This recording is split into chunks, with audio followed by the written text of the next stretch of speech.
The Pentium G6950 recently had its 12th birthday and can be had for relative pennies today, around a couple of British pounds.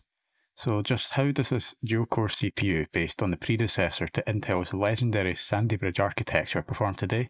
Well, let's find out, shall we? January 7th, 2010 is when the G6950 Pentium had its initial launch, at the price of $87 or around $112 today, adjusting for inflation. There are more detailed specs on screen for those that want them, but for your $87 12 years ago, you got a dual-core CPU with no hyperthreading running at 2.8 GHz, with support for DDR3 memory at a maximum supported speed of 1066 MHz, or at least that's the maximum a motherboard let me select in the BIOS. You also got integrated graphics running at 533 MHz, PCIe 2.0 compatibility and a huge amount of overclocking headroom, which we'll get into later on. Details of the system I'm using to test the G6950 will be in the description below, but I do want to point out specifically that I had to use 8GB of RAM instead of 16 for this test, as for whatever reason I couldn't get the system to boot with all 4 sticks installed. So games like GTA 5, which do have the system using over 8GB of RAM if it has it, might end up performing a bit worse than it would have otherwise. That aside though, let's jump into the benchmarks. The Adventure Pals is a fairly simple game to run, despite being only 4 years old at this point. You find this a lot with lesser known indie developed titles like this one. That's not to say it isn't still fun though, as it definitely is if you're into platforming games.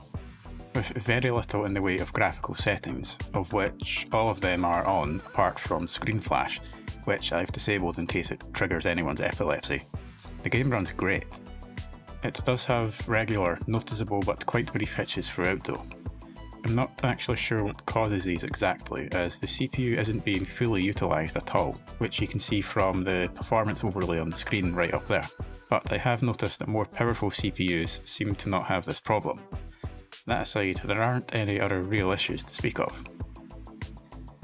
CSGO is still one of the most played games today, so is always a good game to benchmark. The competitive settings available at .esports.com are being used here, and with those, the game really doesn't run well at all. There is noticeable micro-stuttering throughout in a bot match on the Mirage map, with regular dips into the 20s FPS wise, although usually this is between 30 to 40 FPS, but still with pretty noticeable stuttering. Close combat around multiple other players is also really hitchy too, making the game almost completely unplayable overall. That is also alongside potential dips into the teens FPS wise in the most intense scenes. 2016's Doom, running at 1080p with the lowest settings other than virtual texture page size, which I've set to Nightmare, actually ran way better than I thought it was going to. Yes, there is slight micro-stutter throughout the game, with occasional but brief hitches too.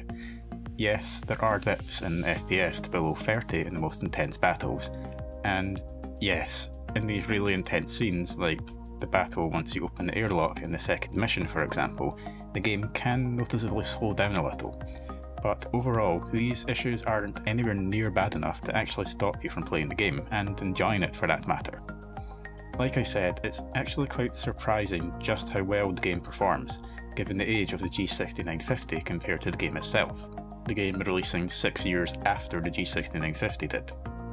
For this test, I also did have to enter the +jobs_numthreads2 command into the game's launch options in Steam though, otherwise it would run way worse. GTA 5 performed about as I expected it to, that is to say, it performed terribly. I used 1080p with the lowest settings in DirectX 11 mode, and disabled shadows through the game's configuration file, as well as a very noticeable micro-stuttering throughout, and the noticeable hitches that happen across the map too.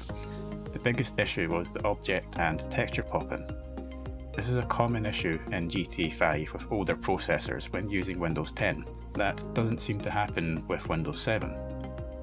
Quite often in the city, you'll see sections of road not rendering at all, and even entire buildings will be missing. This makes it near impossible to drive about without crashing into things, unless you already know your way around the map quite well. Overclocking can be pretty tricky on socket 1156 systems such as this one. As well as the processor speed, you've got to take into account the QPI link frequency in the BIOS as well.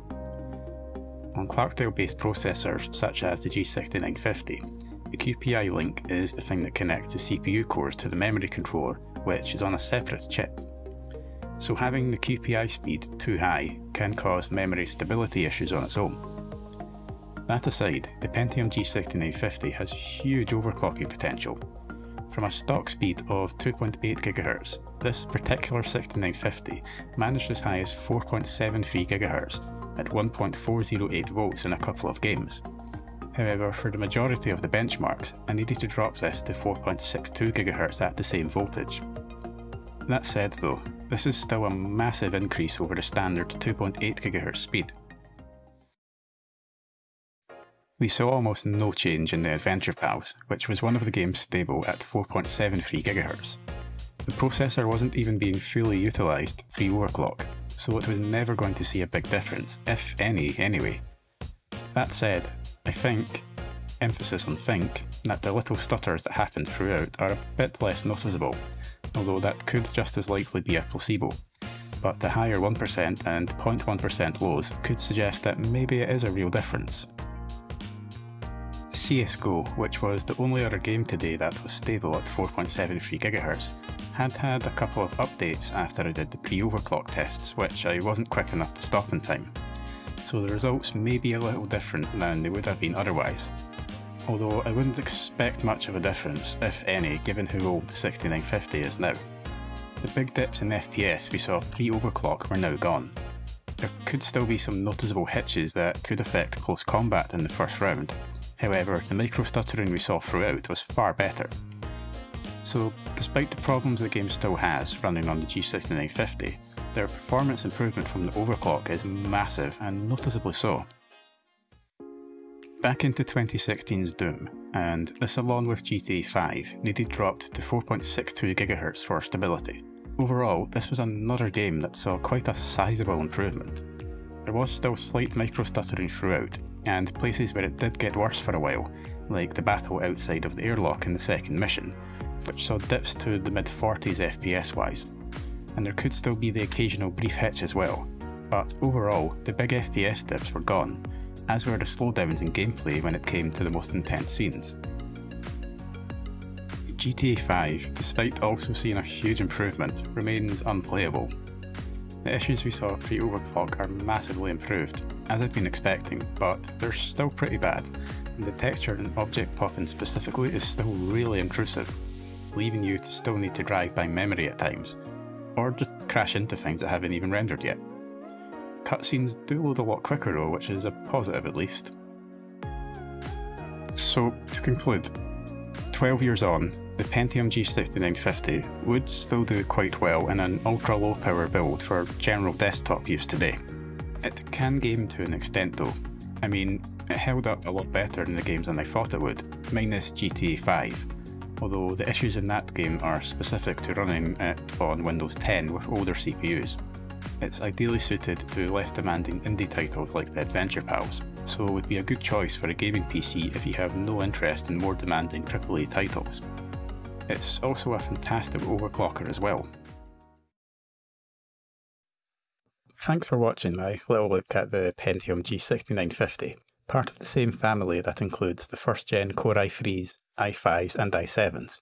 I also want to say thanks to Patreon supporters Shadow in the Void and Mattis Derak. I've got a few bits and pieces for the channel getting delivered soon, or they might already be here by the time you see this. I've got a new AM3 Plus motherboard on the way, so I should hopefully be able to go back to testing more AMD processors at some point. And an old Nvidia Quadro card as well. And something I'm particularly excited about is that with me having an AM3 Plus motherboard on the way, it means I can also test some of AMD's Bulldozer CPUs, the predecessor to their Ryzen CPUs. I actually have an FX 4300, I think, that got delivered today, so I'm looking forward to testing that. But yeah, that's going to be it for now, so hopefully I'll see you in the next one.